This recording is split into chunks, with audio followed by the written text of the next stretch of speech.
We know the numbers. They are etched in stone on memorials and printed in the stark pages of history books. 70 to 85 million lives lost, nations reshaped, a world order overturned. But numbers are a language of distance. They cannot convey the weight of a single loss, the silence that follows a final breath, the stories that were buried beneath the rubble of cities and the passing of years. This is not a story of grand strategy or the movements of armies, though they provide its terrible stage. This is a story of the true cost. It is a story told in the quiet moments of unimaginable courage, in the echoes of unspeakable suffering, and in the resilience of the human spirit when faced with the abyss. These are the stories that were almost lost to the silence. This is the true cost of war. The road to World War II was not a sudden plunge, but a slow, deliberate unraveling. It began in the bruised and bitter aftermath of the First World War. The Treaty of Versailles, intended to ensure peace, instead planted the seeds of a greater conflict. It humiliated Germany, bankrupted its economy, and created a nation seething with resentment. Into this void stepped a voice that promised not just recovery, but revenge. Adolf Hitler and the Nazi Party offered a simple, poisonous explanation for all of Germany's ills, a conspiracy of Jews, communists, and liberals. They promised to restore national pride by tearing up the treaty and conquering living space in the East. The world watched, but did not see. Or perhaps it did not want to see. The memory of the last war was too fresh, the horror too deep. The policy of appeasement was born from this exhaustion. When Hitler marched troops into the demilitarized Rhineland in 1936, the world protested but did nothing. When he annexed Austria in 1938, the response was muted. At the Munich conference later that year, Britain and France, desperate to avoid war, agreed to let Hitler dismember Czechoslovakia. They believed they had purchased peace. They had only convinced the tyrants of their weakness. The final thread snapped on August 23, 1939, when Hitler and Stalin, ideological archenemies, signed a pact to divide Eastern Europe between them. War was now inevitable. The world was about to learn the true cost of its silence. The war began not with a declaration, but with a lie. A German battleship on a friendship visit to the Polish port of Danzig opened fire on a military depot at dawn on September 1, 1939. This was the opening act of the Blitzkrieg, the Lightning War. It was a new kind of terror, a symphony of destruction conducted with terrifying speed. Screaming Stuka data bombers shattered communications and morale. Fast-moving panzer tanks sliced through defensive lines. Infantry mopped up the dazed and encircled. Poland, fighting with horse cavalry against tanks, never stood a chance. Its fate was sealed when the Soviet Union, as per its secret pact, invaded from the east 16 days later. In the west, an eerie, phony war settled over the front lines for 8 months. It was a silence before the storm. Then, in the spring of 1940, the lightning struck again. Denmark and Norway fell. Then, the main blow fell not on the fortified French Maginot Line, but through the impassable Ardennes forest. German panzers emerged behind the main Allied armies and raced to the English Channel, trapping hundreds of thousands of British and French soldiers at Dunkirk. While followed with not a victory, but a miracle of survival. A flotilla of naval ships and hundreds of civilian fishing boats, yachts, and lifeboats, the little ships, sailed into hell to evacuate the army from the beaches. Over 338,000 men were saved, but they left behind a continent sinking into darkness. France fell. Britain, under the defiant leadership of Winston Churchill, now stood alone. The next battle was fought in disguise over England. The Battle of Britain was a duel of young men in Spitfires and Hurricanes against the vast fleets of the German Luftwaffe. They were the few, as Churchill called them. They lived a life of frantic scrambles, of dogfights in the clouds, of watching friends vanish in a trail of smoke.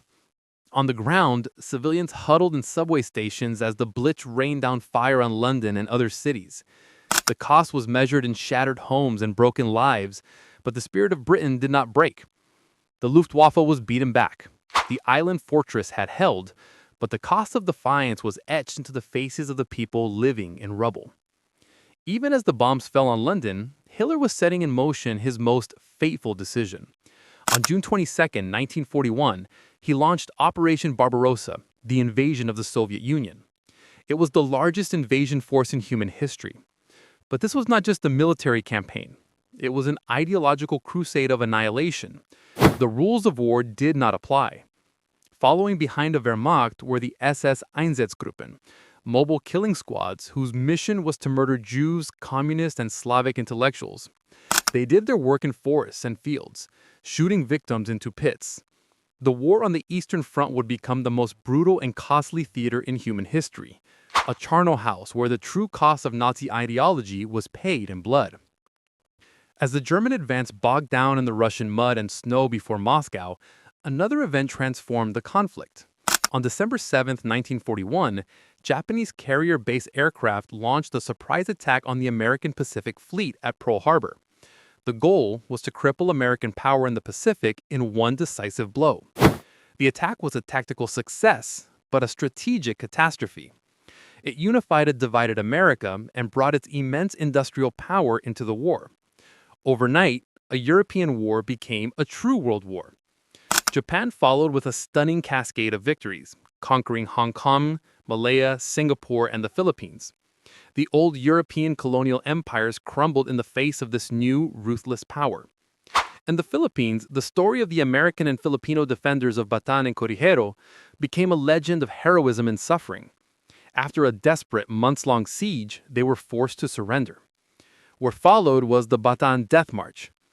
Approximately 80,000 prisoners of war were forced to march 65 miles under a brutal sun. Denied food, water, and medical care, they were beaten, bayoneted, and left for dead. Thousands perished on the road. This was the true cost of defeat in the Pacific, a grim preview of a war fought without mercy, where surrender was often seen as a disgrace. The silence of the march was broken only by the moans of the dying and the curses of the guards. The year 1942 marked the high tide of Axis expansion, but it also contains the seeds of its defeat. In the Pacific, American codebreakers unlocked Japanese plans, allowing the U.S. Navy to ambush a Japanese carrier force at the Battle of Midway. In a stunning victory, 4 Japanese carriers were sent to the bottom. The initiative in the Pacific had shifted, but the road back would be long and paid for in blood, island by bloody island, in the jungles of Guadalcanal and the coral atolls of the Central Pacific. The true turning point of the war, however, was on the Eastern Front. The German Sixth Army drove deep into southern Russia, aiming to capture the city on the Volga that bore Stalin's name, Stalingrad. What ensued was not a battle for a city, but a battle for its corpse. The fighting was for every street, every building, every room. Soldiers called it the Rat War. They fought with knives, shovels, and grenades in the darkness of shattered factories and apartment blocks. The life expectancy of a newly arrived soldier was less than a day. The city became a magnet that sucked in men and machines, grinding them to dust. The cost was immeasurable, a daily toll of terror and death. As the Germans were bled white in the urban nightmare, the Soviets prepared a masterstroke. In November 1942, they launched Operation Uranus, smashing through the weaker Romanian forces guarding the German flanks and trapping the entire Sixth Army. Hitler ordered them to fight to the last man. Through a bitter winter, without adequate food, fuel, or medicine, the German army slowly died. When the last survivors surrendered in February 1943, over 90,000 men marched into a captivity from which few would return. The cost of Stalingrad was not just an army, it was the breaking of the German war machine's back. The silence that fell over the frozen city was the silence of a graveyard for nearly 2 million souls. While the armies clashed, a different war was being waged, one of systematic industrial murder. The Holocaust was the dark heart of the Nazi regime, the logical endpoint of an ideology built on hatred. It did not begin with gas chambers, but with words, with laws, with propaganda, with a slow, deliberate dehumanization of a people. The Nuremberg Laws of 1935 stripped German Jews of their citizenship and rights. Kristallnacht in 1938 saw synagogues burned and Jewish businesses looted. But it was under the cover of war that the final solution was implemented. The the process was chilling in its bureaucratic efficiency. Jews from across Europe were first concentrated in ghettos, like the one in Warsaw, where they were slowly starved and decimated by disease. Then they were told they were being resettled to the east. They were packed into cattle cars, a journey of days without food or water. Those who survived arrived at places whose names would become synonyms for hell: Auschwitz, Treblinka, Sobibor. At Auschwitz, a selection on the ramp decided fate. A flick of an SS doctor's wrist sent the majority, the old, the young, the weak, directly to the gas chambers, disguised as showers. Their bodies were then looted for gold and hair, and burned in crematoria. The few strong enough to work were enslaved, until they too were consumed by the machine. The silence of the victims was not the silence of acceptance, but of shock, of terror, of a world that had descended into a nightmare beyond comprehension. There were moments of breathtaking defiance. In 1943, the remaining Jews of the Warsaw Ghetto, armed with a handful of pistols and homemade Molotov cocktails, rose up against the German army. They held out for nearly a month. They chose how they would die. The Holocaust was not only the murder of 6 million Jews, it was the murder of millions more: Roma and Sinti peoples, Slavs, people with disabilities, political opponents. The true cost was the annihilation of entire cultures, communities, and futures, a void in the human family that can never be filled. The final years of the war were a relentless push toward the heart of the Axis powers. On June 6, 1944, D-Day, the Allies launched the Great Invasion of Normandy. On the beaches, especially at Omaha, the cost was paid in the lives of young men who never made it past the water's edge. The battle for Europe was a brutal, slogging fight through the hedgerows of France, the forests of the Ardennes during the Battle of the Bulge, and across the flooded plains of Italy. From the east, the Soviet Red Army advanced with a fury born of immense suffering, leaving a trail of destruction in its wake as it pushed toward Berlin.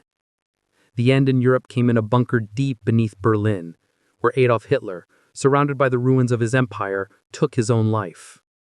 Germany surrendered unconditionally on May 7, 1945. The liberation of the concentration camps by Allied soldiers revealed the full, horrifying extent of the Nazi crime. The emaciated survivors, the piles of corpses, the stench of death. These were sights that would haunt the liberators for the rest of their lives. The cost of victory was the knowledge of what they had been fighting against, made terrifyingly real. The war in the Pacific ended in a flash of light that heralded a new, terrifying age.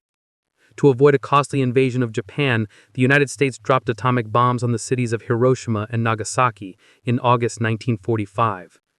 The immediate vaporization of tens of thousands of people and the slow, agonizing deaths of tens of thousands more from radiation sickness presented a new calculus for the cost of war. The destruction was so total, so absolute, that it forced Japan's surrender. The world had been saved from one horror unto be confronted with another that threatened its very existence. The war was over, but a cold peace, under the shadow of the mushroom cloud, had begun. The true cost of war is not tallied when the guns fall silent. It is a debt that is paid for generations.